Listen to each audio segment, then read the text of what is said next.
ধন্যবাদ অভিষেক করকে। আমি চারজন বিতর্কের জমজমাট বিতর্ক দেখলাম।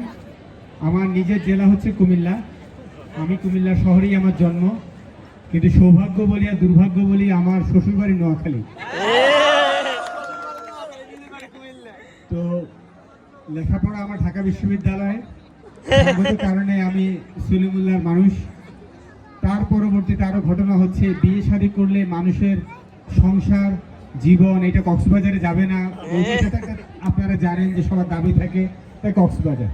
মোটামুটি আমার জীবনটাকে জড়িয়ে আছে চারটি জেলা, কোন জেলা সেরা এটা আর বলার অপেক্ষাই রাখে না।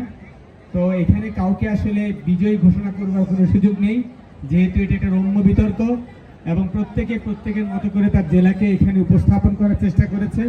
তবে আমার শুটকি খুবই প্রিয়, তবে সেটা দুর্গন্ধ হলে আরো বেশি প্রিয়, কারণ শুটকির মধ্যে যদি দুর্গন্ধই না থাকে তাহলে এটা শুটকি হবে কেন?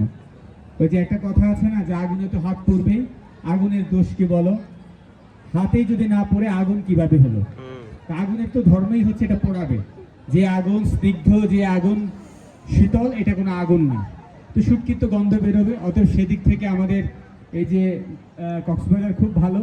আর কুমিল্লার মানুষ তো আর কি বলবো, রীতিমতো সে প্রতিনিয়ত আমার কাছে মনে হয়েছে 280 কিলোমিটার বেগে তা মিসাইলগুলো নিক্ষেপ করেছে। মাঝখান দিয়ে আমার ঢাকার জন্য খুব কষ্ট লাগলো।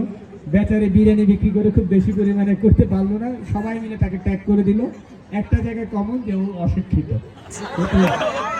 আমি তার সুশিক্ষার পক্ষে সার্টিফিকেট দিচ্ছি, সে আপাতমস্তক একজন গ্র্যাজুয়েট মানুষ হতে যাচ্ছে। কিন্তু আজকে তাকে সবাই মিলে আমরা প্রতিমান করলাম পুরান ঢাকার বিরিয়ানি ব্যবসায়ী, এবং যার কিনা কুমিল্লাতে সে বলল যে কুমিল্লা আমি পছন্দ করি কি কারণে, এই লজিকটা আমার খুব ভালো লেগেছে।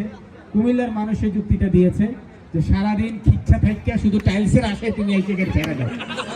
ব্যাপারটা হচ্ছে দুর্দান্ত। তো সবার জন্য আমি একটা জোরে করতালি দিয়ে আজকের বিতর্কে এখানে সমাপ্তি ঘোষণা করছি। সবাইকে তীব্র রোদের মধ্যে দাঁড়িয়ে এই বিতর্ক উপভোগ করবার জন্য ভিক্টোরিয়া সরকারি কলেজের বিতর্ক পরিষদের পক্ষ থেকে আমি ধন্যবাদ জানাই।